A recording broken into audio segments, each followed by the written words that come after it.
¿Qué tal, alumnas y alumnos? Qué gusto estar con ustedes nuevamente. Vamos a empezar una nueva sesión.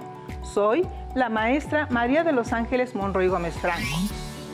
Y yo, la maestra Graciela Sánchez Venancio. Y el día de hoy vamos a resolver una duda que quizá ustedes se han planteado en algún momento.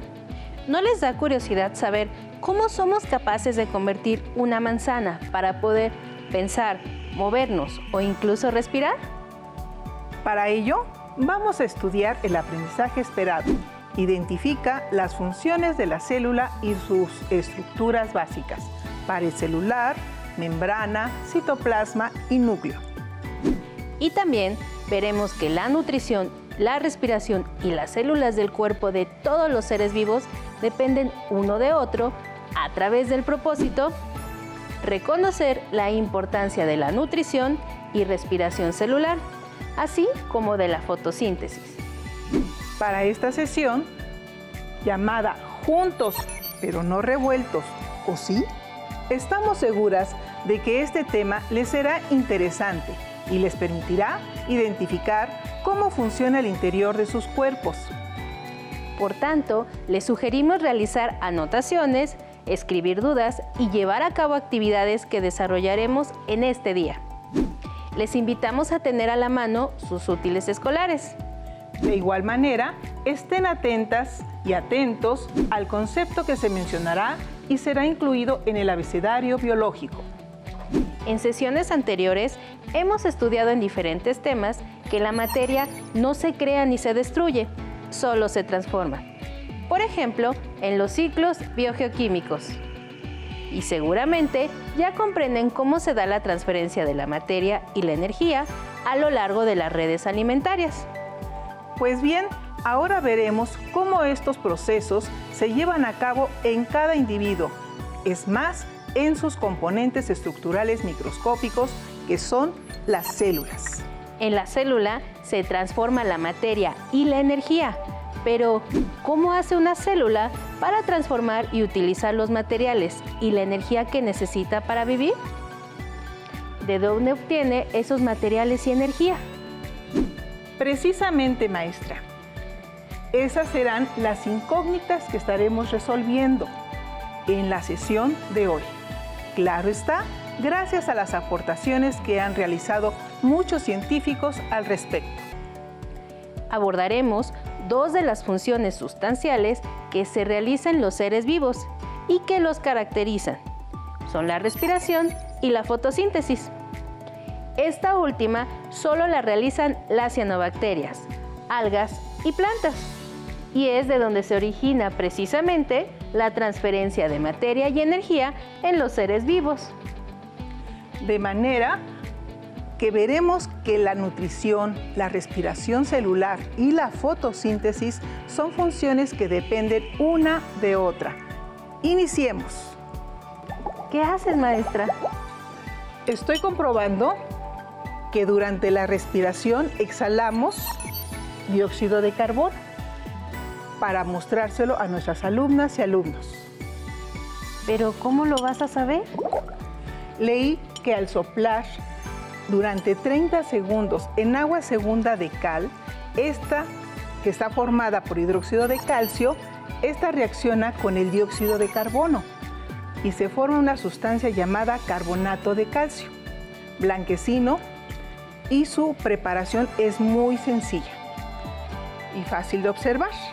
Para preparar el agua segunda de cal, solo mezclé perfectamente en un vaso grande agua con 3 cucharadas de cal. Después de un día de reposo, lo filtré 2 veces con una diferencia de 2 horas, hasta que quedó transparente, como lo pueden observar. Y listo. Efectivamente, exhalamos dióxido de carbono. En la primaria aprendieron que durante el intercambio de gases, los seres vivos inhalamos oxígeno y exhalamos dióxido de carbono. Esto último lo demostramos con el experimento y se realiza en los animales que incluso presentan estructuras especializadas para realizar este intercambio de gases, como son los pulmones en los mamíferos, aves y reptiles, y branquias en los peces. del medio externo se toma el oxígeno, que pasa a los pulmones y de ahí hacia la sangre, que lo lleva a las células de todo el cuerpo. Asimismo, la sangre transporta nutrientes a la célula y a su vez la sangre recoge el dióxido de carbono y lo transporta a los pulmones para ser exhalado. ¿Pero qué pasa en nuestro organismo para que ocurra este intercambio de gases? Gracias a investigaciones científicas y el avance tecnológico, ahora tenemos una explicación objetiva al respecto. Todo ocurre dentro de la célula, en unas pequeñas estructuras llamadas mitocondrias. Se les considera las centrales energéticas de la célula, ya que es ahí donde se transforman las sustancias nutritivas que la célula obtiene de los alimentos en energía química en forma de ATP. Esto ocurre con la participación del oxígeno. Las mitocondrias son muy pequeñas, su tamaño es de 0.5 a 2 micras y para que se den una idea, un cabello mide aproximadamente 100 micras. Así que imaginen cuán pequeña es una mitocondria. Cada mitocondria está formada por dos membranas, una externa que es lisa y si la abrimos, en su interior observamos una membrana interna con pliegues llamados crestas mitocondriales. En estas crestas se llevan a cabo las reacciones químicas de respiración celular. Cabe mencionar que la mayor parte de ATP se produce en la membrana interna de la mitocondria. En el fondo de cada mitocondria está la matriz mitocondrial, con una gran cantidad de sustancias que al contacto con los nutrientes reaccionan químicamente formando moléculas de ATP. Una vez producidas las moléculas de ATP, fluyen rápidamente hacia el citoplasma de la célula, donde son requeridas para todas las funciones celulares. El número de mitocondrias varía en las células, dependiendo del tipo de célula y el estado funcional en el que se encuentre.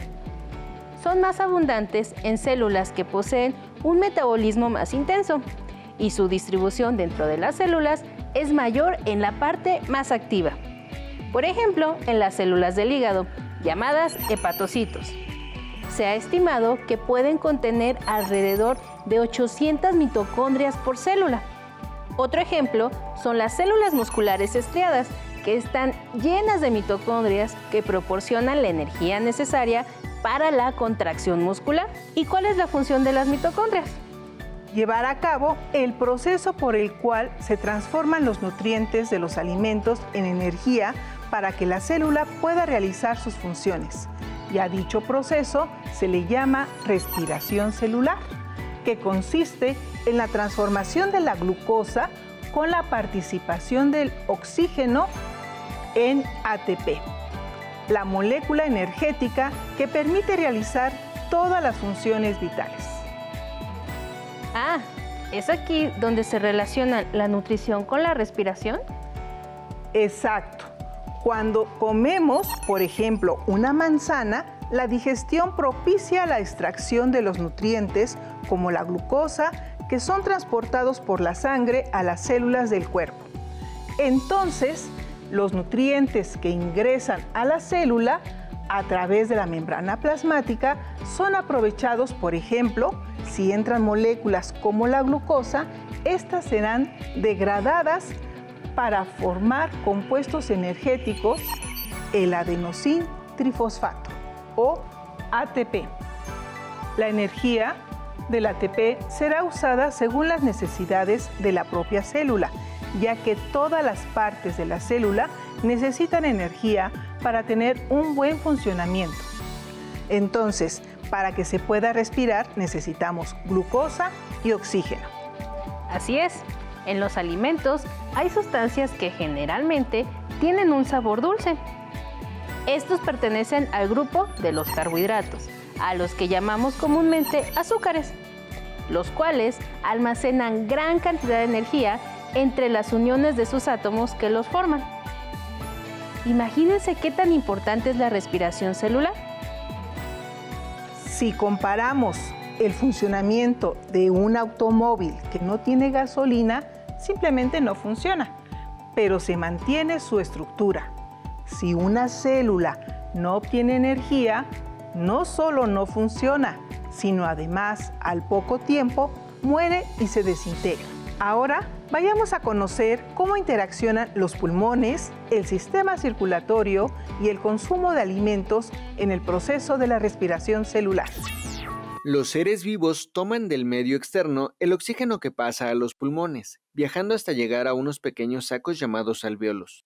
Los alvéolos están rodeados por venas y arterias. El oxígeno se incorpora a través de estos órganos al conducto sanguíneo, las arterias, donde viajarán hacia las células. De igual manera, al consumir alimentos como una manzana, la glucosa que incluye se incorpora a las arterias del torrente sanguíneo y es conducida hacia la célula. Ya en la célula, ambos, tanto la glucosa como el oxígeno, llegan a la mitocondria y es en este organelo donde se lleva a cabo la respiración celular. Cuando el oxígeno entra en contacto con la glucosa, esta inmediatamente empieza a reaccionar y se va degradando poco a poco, transfiriendo la energía que contiene a moléculas de ATP. También se forman moléculas de CO2 y agua, que son eliminadas de la célula, transportadas por la sangre de las venas hasta los pulmones donde se exhalan. El proceso que vimos en el video pueden comprobarlo. Cuando soplan sobre un espejo o vidrio, el vaho es precisamente eso, vapor de agua con dióxido de carbono. Al final del proceso se obtiene por una molécula de glucosa más 6 de oxígeno, 6 moléculas de dióxido de carbono, 6 moléculas de agua y 38 moléculas de ATP. La mayor parte de los organismos eucariontes, como los protozoarios, hongos, plantas, algas y animales, llevan a cabo este tipo de respiración. Sabemos que 2 de las características que identifican a los 5 reinos de los seres vivos son que todos están formados por células y además todos realizan la respiración. ¿Recuerdan el término de fotosíntesis? Si les suena la palabra es porque en el bloque anterior conocimos que era el proceso que sostiene a todas las cadenas alimenticias. Para que este proceso inicie, las plantas absorben el CO2 por medio de sus estomas, que son unos pequeños poros que están en la superficie de las hojas. Y con el agua que absorbe, durante la fotosíntesis se transforman en glucosa, con la presencia de luz solar. Los azúcares producidos pueden ser usados por la misma célula, como ya vimos, o pueden ser consumidos por varios niveles de la cadena trófica, incluyéndonos. Pero ¿se han preguntado si este proceso es igual sin importar dónde ocurra? Claro que sí, maestra. Y para comprobarlo, vamos a enlazarnos con docentes de 2 entidades.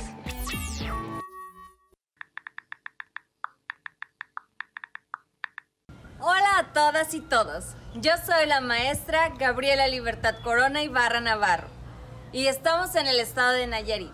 El día de hoy realizaremos un experimento para demostrar la fotosíntesis. Para eso necesitamos materiales que fácilmente encontramos en el hogar y en la naturaleza, como son frasco transparente, agua, algas y luz solar o luz amarilla.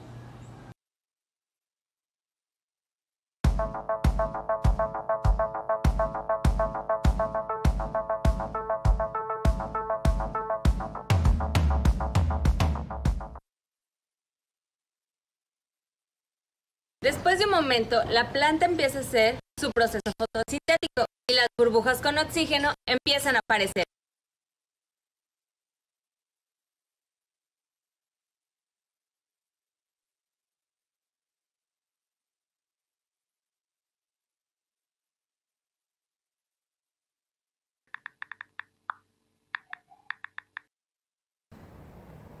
Hola, ¿qué tal? ¿Cómo están, estimados alumnas y alumnos? Vamos a tratar de hacer un pequeño experimento.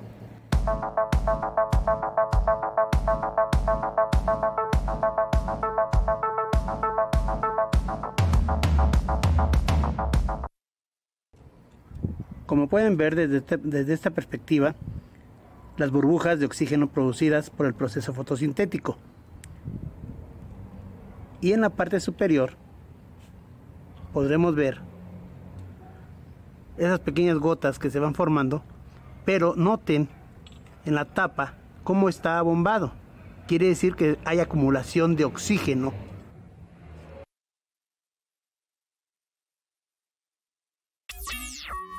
Agradecemos la colaboración de los maestros.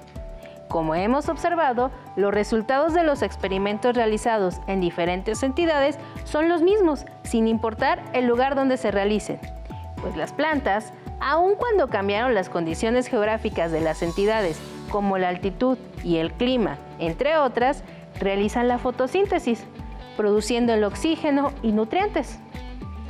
Esto se puede inferir al observar la producción de burbujas del experimento de la maestra Gabriela, o en la tapa bombada que mostró el maestro Raúl. Así es, maestra. Este es el resultado de la adaptación de los seres vivos a su ambiente. Además, observamos cómo es que los seres vivos, aparentemente tan diferentes, compartimos características que nos permiten llevar a cabo los procesos vitales en condiciones variadas. ¿Qué te parece si ahora les explicamos a nuestras alumnas y alumnos cómo ocurre este proceso? Muy bien, empecemos con este organelo.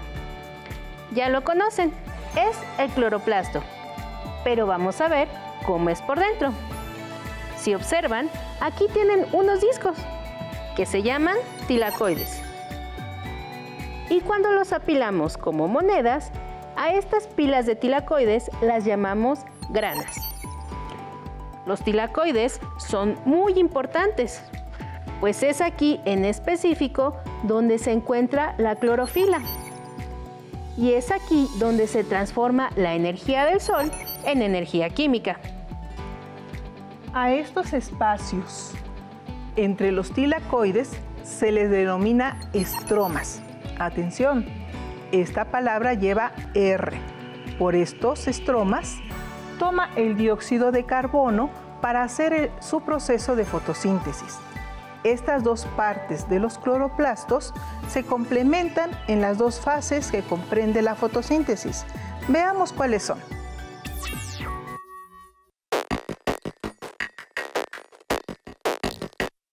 La primera es la fase luminosa. Ocurre en el día y se lleva a cabo en los tilacoides. Esta fase inicia con la absorción del agua y con la energía del sol. Esta se separa en hidrógeno y oxígeno. El hidrógeno lo va a usar el cloroplasto en la otra fase, pero el oxígeno va a ser liberado al ambiente. Si vamos pasando por ahí, seguramente vamos a respirarlo inmediatamente. Pero también es durante el día que se forman almacenajes de energía, que se llaman moléculas de ATP, que son como baterías que tenemos los seres vivos para poder realizar nuestras funciones vitales. La fase oscura se realiza todo el día, pues no requiere de luz para ello. Esta se lleva a cabo en los estromas, que se van a encargar de tomar dióxido de carbono y transformarlo, usando la energía del ATP y convirtiéndolo en glucosa.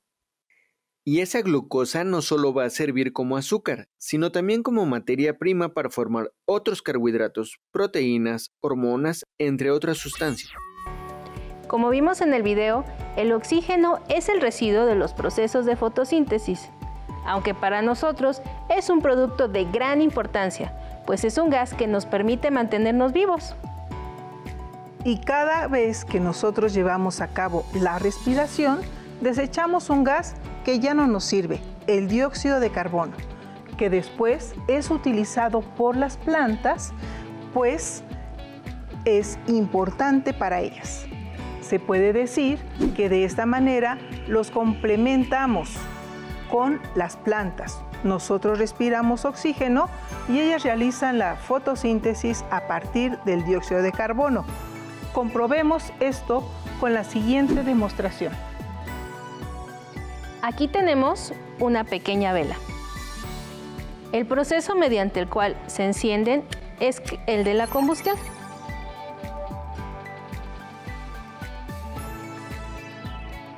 Que usa los mismos gases que nosotros al respirar, es decir, toma oxígeno y libera dióxido de carbono.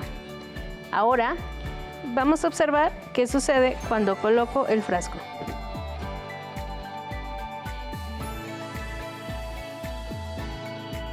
Ahora vamos a colocar esta vela cerca de la planta y la vamos a tapar con este frasco y observemos qué sucede.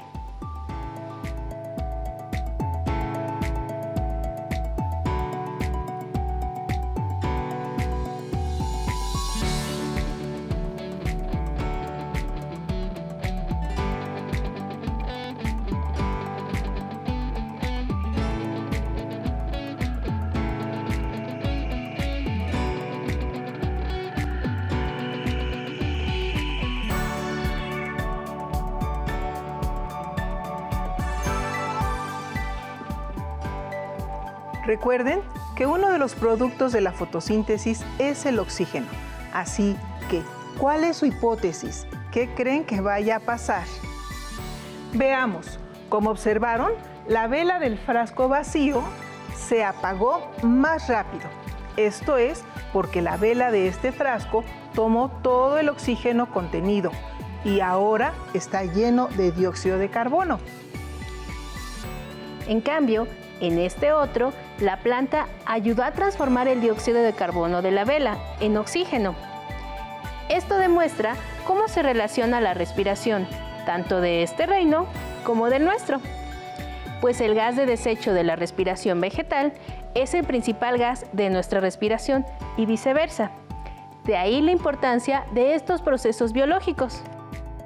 Maestra, creo que hemos cubierto nuestro propósito para esta sesión. Podemos concluir que las plantas, las algas y las cianobacterias en el proceso de fotosíntesis usan la energía luminosa para convertir agua y dióxido de carbono en carbohidratos, como la glucosa, ¿sí?, el almidón y otras moléculas alimenticias. Además, en este proceso se libera oxígeno, mientras que en las mitocondrias las moléculas de glucosa son degradadas para transferir la energía contenida en ellos y almacenarlas en moléculas como el ATP. Como ya mencionamos, este proceso se conoce como respiración celular, produciéndose como moléculas residuales dióxido de carbono y agua, las que pueden ser aprovechadas nuevamente por las plantas, completando así el ciclo de estas moléculas. Solo en los organismos autótrofos se dan ambos procesos, la respiración y la fotosíntesis, pues en sus células hay tanto cloroplastos como mitocondrias.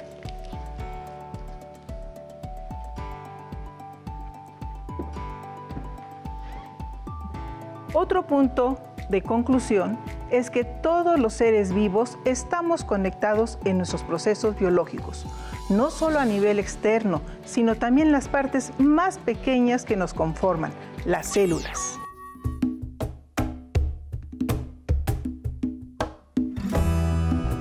Abecedario biológico. Es momento de identificar la palabra que integrarán a su abecedario biológico. Para ello, vamos a abrir uno de nuestros organelos y descubrir cuál será la palabra. Respiración celular. Anótela y no olviden colocar su definición. Recuerden que también se pueden apoyar en su libro de texto.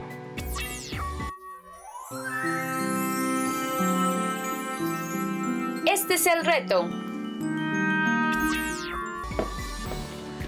Este reto consiste en completar el siguiente diagrama de la fotosíntesis y la respiración, con las palabras que están en el recuadro. Nosotras ya les ayudamos con esta palabra. Así, llegamos al término de esta sesión. Esperamos que hayamos despertado su interés por seguir investigando más al respecto.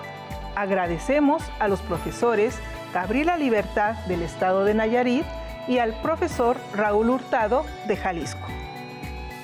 Nos despedimos por ahora, la maestra Graciela Sánchez Venancio y la maestra María de los Ángeles Monroy Gómez Franco. Hasta la siguiente sesión.